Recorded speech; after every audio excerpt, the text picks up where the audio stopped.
I was recently asked if I could make a video on the subject of self-care and avoiding burnout.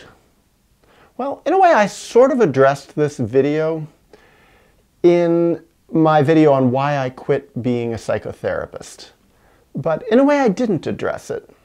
And part of the reason I say I didn't address it is I had to think about it. Did I burn out as a therapist? Many people have commented on that video, oh, yeah, you gave 6 reasons why you quit being a therapist. Really? You burned out. That's why you left the field. And when I thought about it, I realized, no, I actually didn't burn out on being a therapist. But if I had continued being a therapist, I probably would have burned out. In fact, the reason that I quit, in a way, if you want to just sum it all up, is that I realized I was heading toward burnout. So, how did I avoid burnout? Well, part of the reason I bring up this whole subject for me is that time when I quit being a therapist wasn't the only time that I've quit a profession. I've actually quit quite a few things in my life. And when I think about it, they all come together with certain underlying principles. For me, what I see as the biggest way to avoid burnout is to keep doing what is interesting. To me, for other people too, to keep doing what's interesting, to keep one's mind occupied and active. To be in a position in life where you keep learning and growing.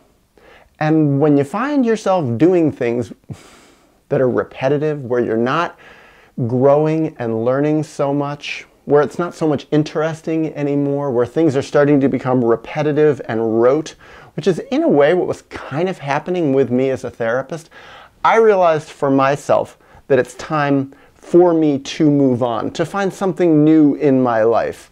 Now, I do know people that are kind of junkies for interesting things. They're always moving to a new thing really, really quickly, every 6 months, every 3 months, every year, something new, something new, something new. And I have seen situations where people who do that can be avoiding more intimacy, avoiding greater depth in whatever it is that they're participating in. But I think sometimes also that can have a healthy side too, where people aren't really fully engaged with their own values and whatever it is that they're doing. So they're moving along, trying to figure out what will work for them. And I think that's another way to avoid burnout. Because what I've seen for myself is that when I start doing things that are not really in line with who I am on the inside, with what my values are, not just my mind and my intelligence and my ability to grow intellectually, but also my ability to grow emotionally, I start to feel like I'm misusing myself.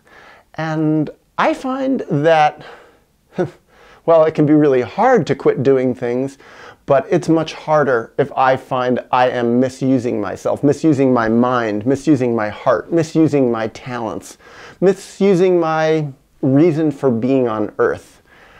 I think of another example for myself. When I made, well, at that point it was 4 documentary films, mostly on the subject of recovery from psychosis and schizophrenia without medication. It was a subject that fascinated me for many, many years. And actually when I quit being a therapist, I transitioned into that as work, into making documentary films. Well, what happened is I found myself going all around the world, showing my films, doing lots of question and answer sessions with audiences, giving lots of lectures at psychology conferences, at all sorts of different groups in many, many different countries, sometimes with translators, sometimes when I was speaking other languages like Spanish, mostly in English though. But what I found is that while at first it fascinated me, there was something about it on a lot of different levels that really engaged me. After a while, I started finding that I was being asked a lot of the same questions again and again and again. And while in a way at first, meaning for a few years, that was okay because it gave me a chance to really think about what my answer is, to really refine my message, to really come up with good examples that could reach an audience well. There was sort of arc in my learning process where eventually I started feeling like I was one of those pull toys where you pull it and it makes the same sound every time, like there's the sheep. You pull it and it goes bah every time. Well, I started feeling like after a while I was going bah and saying the same things over and over and over again. And to me that wasn't so interesting. Now, part of what made it really hard in a way to leave that documentary film work and going around the world being a sort of expert on psychosis. Also, part of what made it really hard about quitting being a therapist and having my own private practice, part of what was so hard is like, oh my God, I'm giving up my income.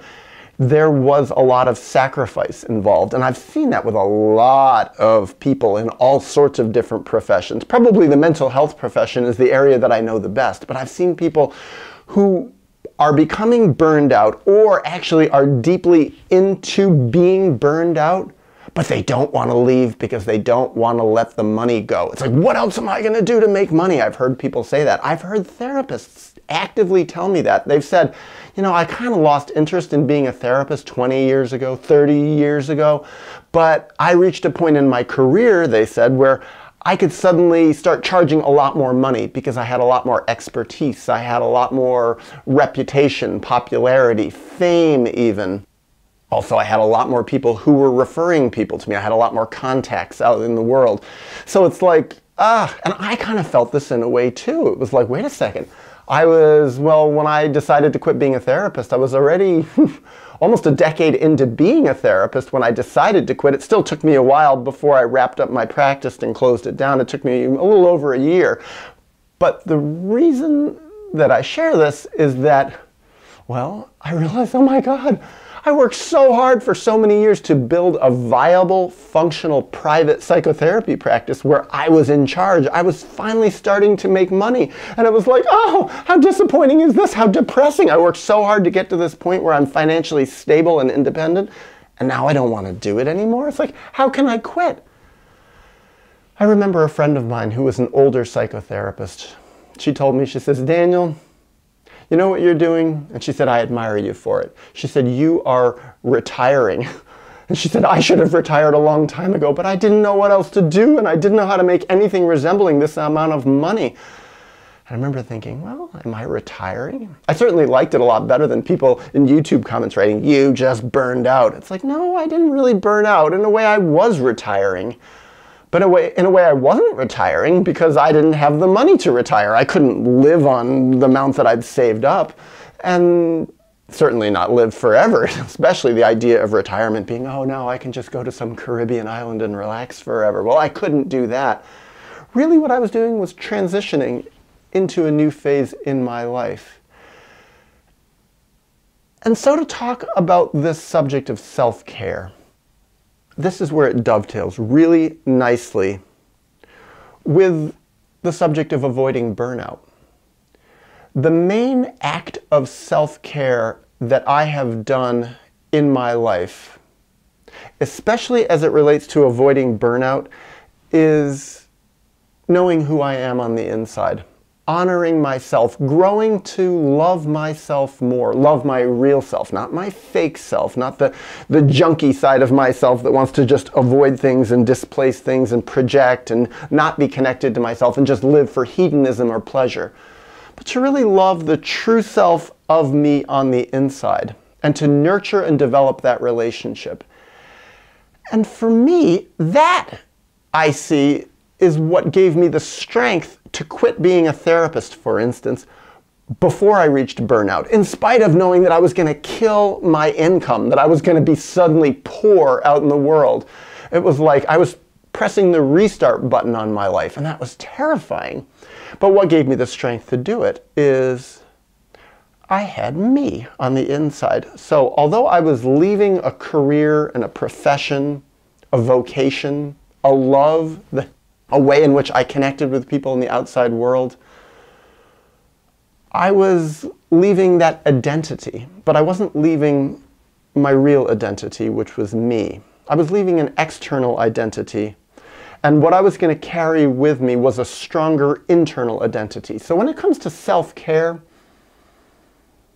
The real self-care for me is to care for my inner self, to nurture my inner truth, to work out my historical traumas so I'm less screwed up, so I have more of an open connection with who I really am, where it's easier to love myself, where I don't hate myself as much. And what I've seen is when people don't love themselves as much, when they hate themselves more, it's easier to get stuck in the blind alleys of life. It's easier to get stuck doing things that we don't like. When we don't like ourselves, it's easier to do things that we don't like and to feel comfortable with that.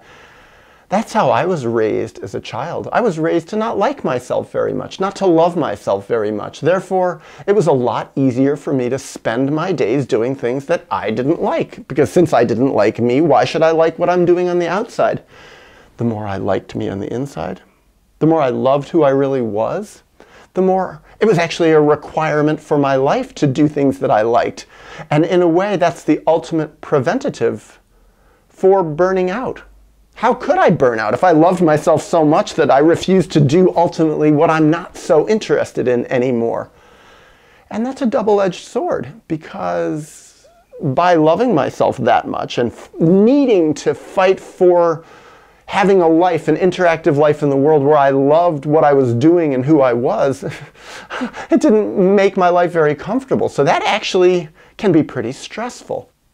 The more we care for ourselves, sometimes the less we fit into this very screwed up outside world that expects certain things from people. I remember when I quit being a therapist, a lot of people told me, "Why are you doing that? You're making a mistake. You're going to regret it." I've heard that many, many times in my life from people, usually who I didn't respect or admire that much. They were not my role models, but they told me about my decisions. "You are going to regret that for the rest of your life." And I look back at those people and I realized that most of them were actually burned out in their existences. They were burned out in their romantic relationships. They were burned out in their careers. They weren't really growing that much. They were sort of like barnacles on a rock, just stuck there for eternity.